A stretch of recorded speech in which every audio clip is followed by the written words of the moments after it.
இன்றைக்கு திருக்கணிதம் பஞ்சாங்கம் துல்லியமான டைம் புதிய வருடம் மாசி 27ஆம் தேதி 11/3/2025 பச்சம் வளர்பிறை.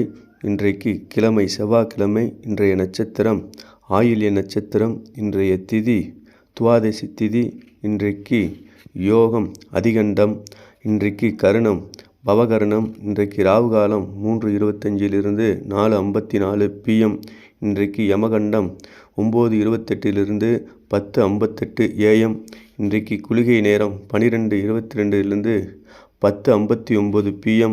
இன்றைக்கு நல்ல நேரம் 7:30 8:30. இன்றைக்கு சுப ஓரைகள் 8 to 9 9 to 10 10 to 11 12 to 1. இன்றைக்கு கிரக நிலவரம்: ரிஷபத்தில் குரு, மிதனத்தில் செவ்வாய், கடகத்தில் சந்திரன், கன்னியில் கேது, கும்பத்தில் சூரியன் சனி, மீனத்தில் புதன் சுக்கிரன் ராகு. இன்றைக்கு தனுசு ராசிக்கு சந்திராஷ்டமம் இருக்கிறது. கவனமாக செல்லவும். அன்றாட ஆக வேண்டிய வேலையை பாருங்கள். இன்றும் 1.5 நாளைக்கு சந்திராஷ்டமம் இருக்கிறது. அதற்கு பிறகு அன்றாடம் செய்யக்கூடிய வேலையை செய்யலாம்.